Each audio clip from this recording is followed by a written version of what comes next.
Hi, this is Michael Leahy of the Irish Freedom Party. I want to go over a few graphs with you today that I've produced, which go some way towards explaining the immigration crisis that we are facing with in this country at the moment, and what is referred to as the migrant accommodation crisis. The first of the graphs that I want to show you indicates the level of support that is available within European Union countries to Ukrainian emigres. You will see here that the second highest levels of support per week per immigrant at €412 on average is Ireland. The wealthiest country in the European Union, the largest economy in the European Union, Germany, is the highest. We are much, much higher than equivalent countries like Spain, Sweden, France, United Kingdom, Czechia, all of which are approximately half the level of support which we give to an incoming emigre.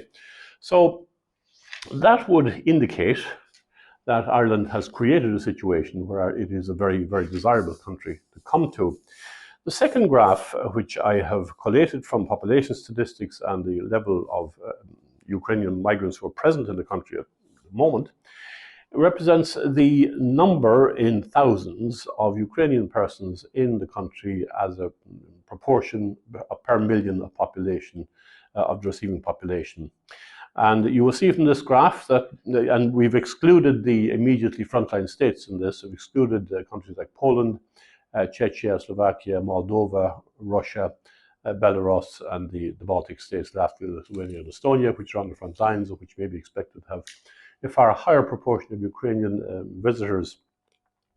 But excluding those, Ireland is yet again the highest, by far the highest, of any European Union country. Despite the fact that we are the most remote from the war zone, we somehow or other managed to have the highest proportion of Ukrainian immigrants. Anybody working in Ireland, of course, will know that a huge proportion of those who come here claiming to be Ukrainian are not Ukrainian. On this graph, you will see Ireland as the highest. You will see Germany as the second highest and Austria as the third highest. Germany and Austria are not frontline states, but second-line states. And countries like France, Italy, Spain, United Kingdom have a fraction of the same proportion of Ukrainian immigrants as we have. United Kingdom has 3,000 per million. We have 16.5 thousand per million. A dramatic difference, despite the fact that we would be historically regarded as less of an attraction, being with smaller economy.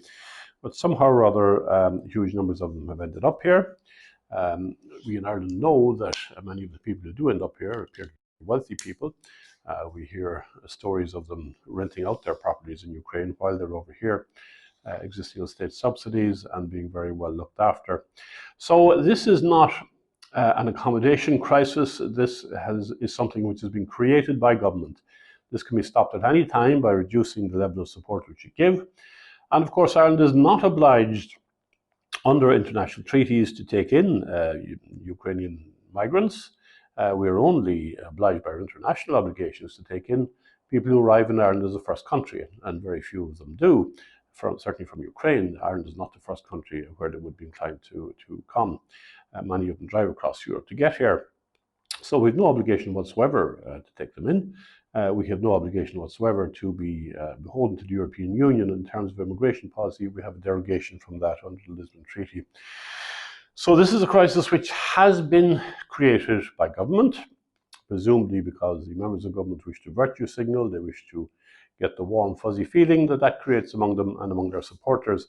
But Irish homeless people are suffering the consequences. Our housing crisis is being grossly exacerbated by it, and it really is time for it to stop. This has been Michael Leahy of the Irish Freedom Party. Thank you for listening.